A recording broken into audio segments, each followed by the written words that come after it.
You have reached Heart Standard. My name is Craig Cairns and I am joined by the editor of Heart Standard, Joel Sked. How are you doing, Joel? Very well, mate. Yourself? Yeah, not too bad. Not too bad. Kev Max got in the comments early and said afternoon. Afternoon to yourself, Kev. Today, we are going to talk about what Hearts need to do to get into the top six. Joel has unofficially declared, that the race for the top six begins now. After that, we'll talk about the game that kicks that off, and that is Sunday's trip to St Johnstone. We'll specifically focus on whether Kartum's going to make a start, and if not on Sunday, whether he will over the next week or so. And Joe was at the press conference today, so we'll ask if there was anything that came from that. But to start off, you wrote an article recently, Joel, about what is required to get into the top six. Now, as I said to you, it was something that I considered, but then when I looked at the table and I thought, well, it's impossible to go through all the permutations here. But how did you kind of hone that down and decide what Hearts need to do to get into the top six? Other than one of the lines you put in, which is, to state the obvious, win games. Just keep winning games. Yeah, so that's I wanted to make that point pretty clear early on before I went into any points. Is just win some games of football and you'll find yourselves in there. So basically, I just without making any kind of definitive points totals, that was just because, like you said, there's 11 points between 3rd and 11th, and then there's 4 points between 6th and 11th. So it's just a ludicrous table at the moment. Fun, and it's like a great advert for the split, just because I know the split's not for everyone. I'm a big fan of it. It does create, it's like toward the end, it's like you can use it as a target. It makes more meaningful games, and I know you could come back and argue about the development of young players, but that's another podcast in itself, or another video in itself. But just with the way the league is just now, it's difficult to make any definitive predictions. But what I did is went back through the history of the Scottish top flight when there's been a split. So the split came in 2000, 2001, 99, 2000. It just came around the start of the century anyway. So there's been 23 full seasons. This will be the 24th. Obviously, did not include the pandemic one, where Hearts finished bottom of the table when the league finished after 30 games. So basically just looked at what teams needed to get into the top six, and the average was, so it was like 43.7, so 44 points. And for the majority, so it was 18 out of 23 seasons, the team in the sixth spot finished with between 40 and 44 points. So I just see that as a barometer, especially with how close the season is, the closer the table is just now, that if Hearts were to pick up 14 points from the final 7 games, that would be a really good return, and I think that would be more than enough for the top six. I reckon it would be on the lower scale of the 40-point mark to get in there.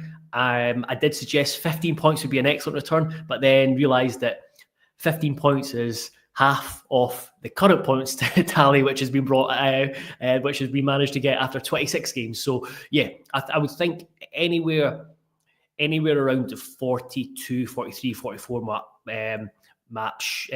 should be enough for Hearts to get in the top six. But the one thing I would say is that I'm not just thinking, this should be Hearts' aim. I just think once you're in the top six, then you can think about Europe. Or even if we just go on a really good run in the next few games, we can obviously start. I'm already thinking about Europe, but getting into this top six first means that you're going to be in a European battle. Whereas if you just miss out, there's every chance you're going to be in a battle to avoid 11th spot. Yeah, it's stepping stones. Even at this stage, it's still very much stepping stones. I agree with you. You'd like to think that the way the team has been playing and the results they have picked up recently, that they can aim a bit higher than just scraping into the top six. But the fact is that one result has shown, again, how precarious the league position is. And it's just so tight there that you need to get to the top six before you can even think about Europe. let's just have a look a little bit beyond St Johnstone before we talk about that match. The games between now and the split are after St Johnstone on Sunday. It's at home to St Mirren and away to Hibs. Those are all over 8 days, those games. Then Ross County are at Tynecastle. Hearts are away to Celtic. And then they have Dundee United at home and they finish away to Motherwell. Very difficult to look too far ahead in them, again, given the state of the league. And even look at that like final, if it's make or break going into that final pre-split fixture against Motherwell, for instance, there's just no way we can predict what's going to happen in that game because they've just appointed a new manager. They've not kicked the ball yet, and we've no idea what state they're going to be in this weekend, never mind 7 games in the future. So, yeah, I mean, is there any of those games that kind of stand out where Hearts really need to stay on track? They need to get points here, and here. So I'm glad you asked me that because I want to bring in Stephen Anthony Jones's question about the home record. Our home record has been poor this season. Heavy losses to Celtic and Rangers and the defeat by Hibs, not to mention some flat European performances. Just your thoughts. And yeah, that's where I think it's big. So we've got St Mirren at home, Ross County at home, and Dundee United at home. So I think it's one of those where you need to win those 3 games, and that's always been the kind of platform of a successful Hearts season. If you look at the last 3 seasons at home, we've managed to pick up, I think it was 38, 37, 36 points. At the moment, we're on 18 points from 13 home games, which isn't great. So you look at it, and it's going to be we'd have to win, if I'm right, every game we've got left in the. Yeah, every game we've got left at home to get to that 36 point, which we got last season. So that's where we need to make Tynecastle a much get back to where it's a really hard place to go and just have a really solid home record, which sets you up for success. So yeah, winning those, I think key is certainly winning those 3 games at home. There's 9 points straight away, and it's 3 games, well, Ross County, very much winnable, and then games against St Mirren and Dundee United, who are either battling for top 6 or you've got your eyes on to try and close the gap to Europe. So you've got those 3, and then I look at Sunday and look at that Motherwell away game, as those are all key games where no matter. Like, they're just key games that Hearts should be winning, and the derby takes care of itself, and then Celtic away. It's I'm reluctant to use the term free hit because no game should be regarded as a free hit, especially from a Hearts perspective. But just with the record at Celtic, just how good Celtic are, the record at Celtic Park, it's one where it's not one you start to add to your points tally when you're thinking about it in your head. Yeah, they do have quite an imperious record there, and like you say, Hearts don't have a very good record there, so it would be quite the shock if Hearts did go there and win. Can't really disagree. The only thing to add, and I suppose it leads us nicely into Sunday's game, and that is, for what we are talking about, Hearts' ambitions, if you want to get into Europe, first of all, I'd say 7 at a very, very minimum from those home games if you want to get into Europe, probably 9 points from 9 from those games if you're talking about Europe. Talking about just getting in the top 6, it's maybe a slightly different story. And then this weekend away to St Johnstone, I think if Hearts were to lose or maybe even draw this, that would be a serious blow to both ambitions, really. Oh, absolutely. A draw is not it's not catastrophic, but that kind of just sets you back in terms of looking further ahead to Europe. But a defeat, and then it's just I don't want to think about that, just because you could be at the end of the weekend sitting 10th, 1 point ahead, and potentially 1 point ahead of 11th spot, and then St Johnstone have made up a lot of ground, and you're back to looking over your shoulder and asking questions, when over the last 6 weeks we've been starting to look up the table and look at things more positively. So it's just about it would just be a massive dent to that positivity and momentum. Yeah, Exactly. And you were at the press conference today. I suppose we should go into the team news next. There sounded like although it was similar language to what Critchley used about Devlin last week, it did sound a bit more positive. Am I wrong in saying that? No, definitely. He actually confirmed that he was in full training, so he's back to full training. They're still, just with the protocol, they're still monitoring it. So they've got another training session tomorrow. So they'll just keep monitoring Devlin as they should. And as long as there's not any complications or setbacks, then I would imagine, well, at the very least, available for selection. Leading on from that, the Gorgie Boys podcast asked, do you think we will keep the diamond formation with Wilson, Shankland and Kambangu as it worked really well last week? Now, I don't know. I don't want to give too much away because I'm doing the predicted 11, but I wondered, I'll go through some of my thought process. I don't disagree that it worked fairly well and it helped get a foothold in the game against St Mirren also.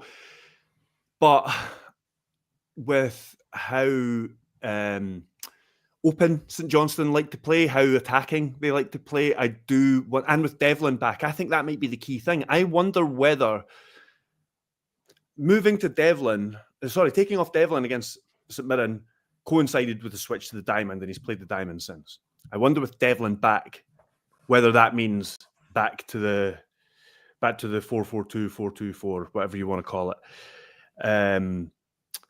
Because as we've discussed, I don't know if it was on here or whether it was just in person, but we wonder whether Devlin and Binningame could maybe both play in a diamond.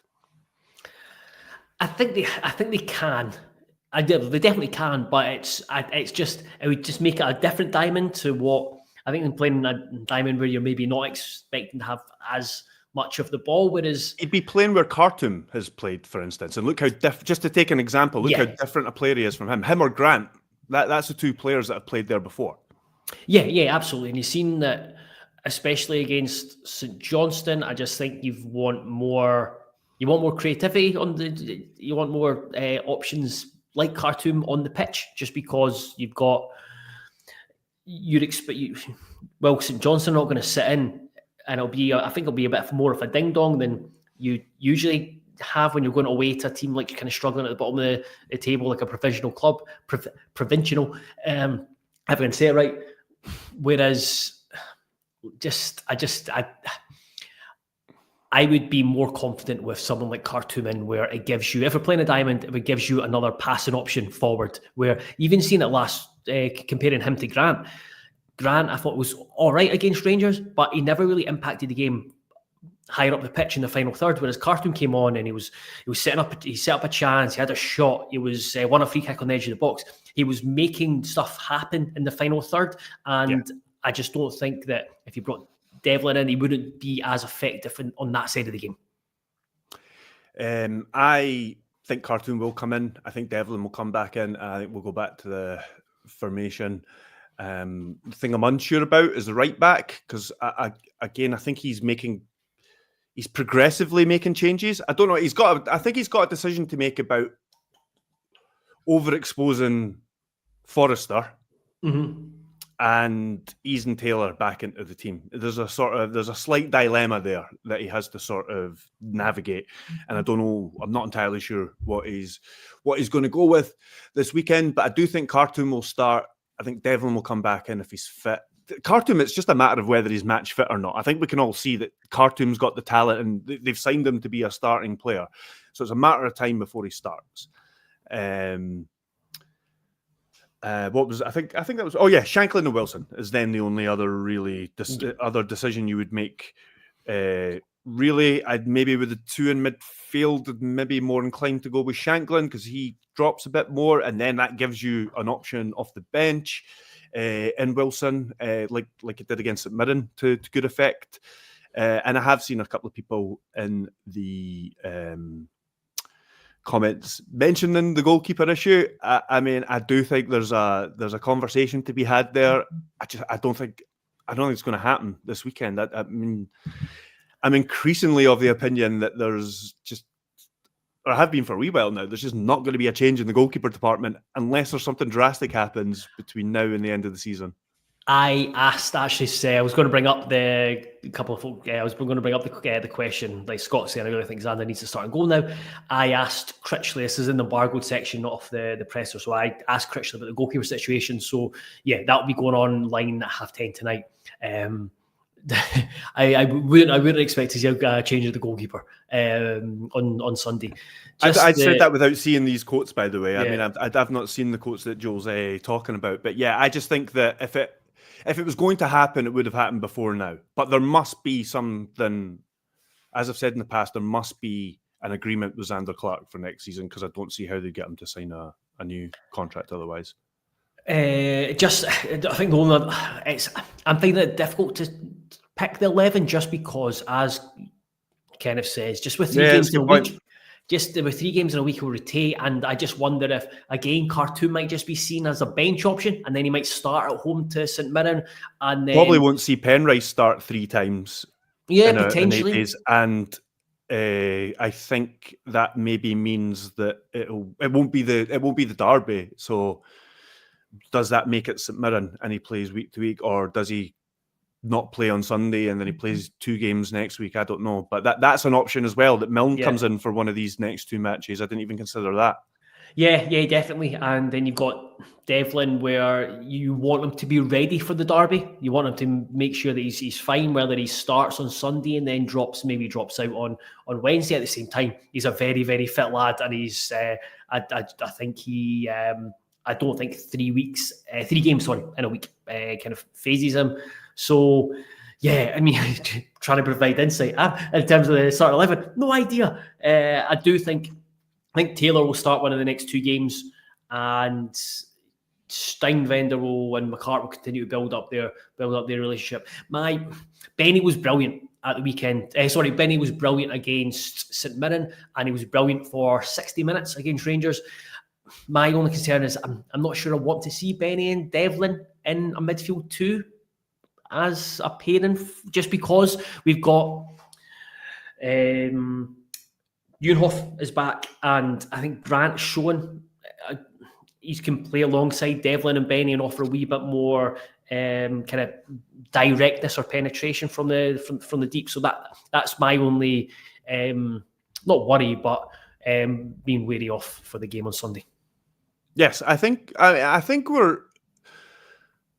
from what we're discussing there, Hearts seem to be in a position now that they have a couple of different shapes they can go between.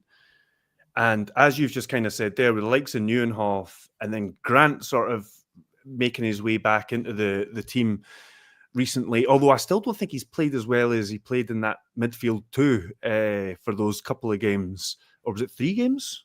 I think it was 3 games towards the end of last year. I don't think he's played as well, but he's been in and out of the team and shunted about, so it can't be easy for him.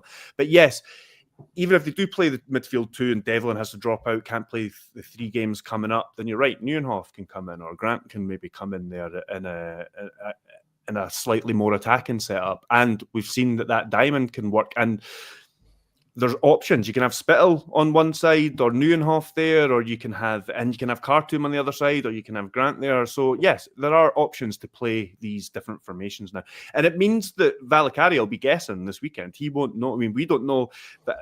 Not that we are experts or anything, but you know what I mean. Valakari won't exactly know what shape he's going to be up against. And I tell you what, that goes the same for Hearts, because he's mucked about quite a bit recently, and then they had a shocking result last week. So they've lined up 2 different times in the 2 different matches against Hearts. They were playing, funnily enough, a diamond formation. He was sticking rigidly to that when Hearts last played at McDermott Park. They came and matched up in the first half, the 4-2-4, pretty much, at Tynecastle, and they got torn apart, not result-wise, but they got torn apart on the pitch. But since then, he's played a back 3. I think he might have gone back to a back 4 again last week. So yeah, I don't know what Hearts are going to face this weekend either. Yeah, and as Darren says, I think just in terms of maybe not formation, but again, don't want to say reluctant to use this phrase, principles of play, that they are a team that are likely to are a team that suit Hearts. I think their desire to play a bit of football. But just looking at, I'm looking at FotMob from the game at the weekend, and it suggests that Sven Sprangler is playing left wing back, but I don't think that'll be the case. So there was Dre Wright. It was wrong. No, because I think they got confused because Dre Wright had been playing right-sided centre half, and then I think he got moved into midfield for that game or something. So I think it just confused the people doing the lineups or something. But yeah, I can't remember exactly how they lined up, but there's been a lot of new faces and all that kind of stuff. The bubble from that recent runs burst, but I do agree. It's a game that Hearts have to go in and imprint their style on, and I do think that the way that St Johnstone like to attack, and because they're at home, I think we'll go back to the setup against Dundee. I think that's what he'll try and do. But whatever it is, Hearts just need to win on Sunday. They should be winning on Sunday. That's it. I think we can all agree that regardless of the formation, regardless of the players picked, Hearts just need to win. So all the articles that we have been discussing there, you can find on heartstandard.co.uk. I suppose before we get out of here, I should do the customary any other business. Is there anything else you want to add, or any other bits of interest from today's press conference? Probably so.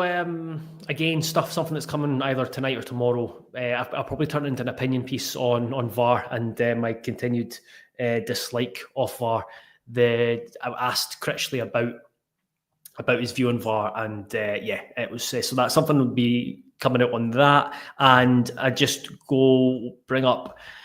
Gorgie Boys asks, how confident would you be guys that Shankland signs a new deal? That's obviously for the back of Critchley's comments this week. Again, he confirmed it today just about the plans are. They've not had any talks with Shankland over a new deal, but there will be talks in the future, or the planned talks in the future ones later on in the season. Just again, he's out of contract. I think that was always the case. I don't think the club would have allowed him to go without kind of testing the water to see where his head's at. In terms of how confident, I don't know, like 50-50 or like 40-60, 60-40, either way. Critchley really likes him. I think he's obviously a very, very talented football player.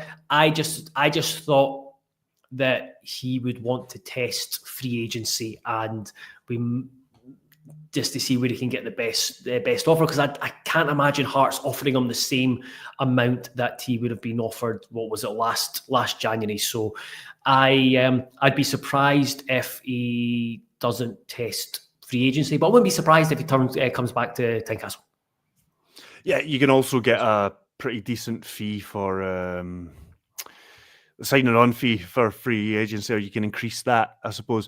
I am leaning towards him going. I think some of the comments that Critchley's made, I don't think they've been directed at Shankland, but when he's been talking about Cabangu and what he wants from his forwards and things like that, I think that, I think we'll probably just move on from that in the summer. I think that's what's going to happen. Just to finish off, asked at the start, meant to come back to it, and he's asking Ryan Murray, is the deal for the Kazakh winger, still likely to happen in the summer, or is that over? We just don't actually know. There was those comments recently that he made in the press, but I think that's just a wait and see, really. I don't know if you have anything else to add about that, Joe. Yeah, he's obviously came out and talked about his future. He wants to go, so he's open to Hearts. I think that's. I would imagine that Hearts are still monitoring the situation, but he can't talk to any clubs until April because of his contract, like over a pre-contract. So that might be something that gets, and then try and make it permanent in the summer. But I don't think it's dead, but I don't think it's like any close to being like signed or anything. Excellent. We shall get out of here. Like I said, you can check everything out at heartstandard.co.uk. Plenty going up from today's press conference, and there will be more preview and reaction from the game this weekend. We'll be back with a video after that game as well. Until then, we will see you all soon.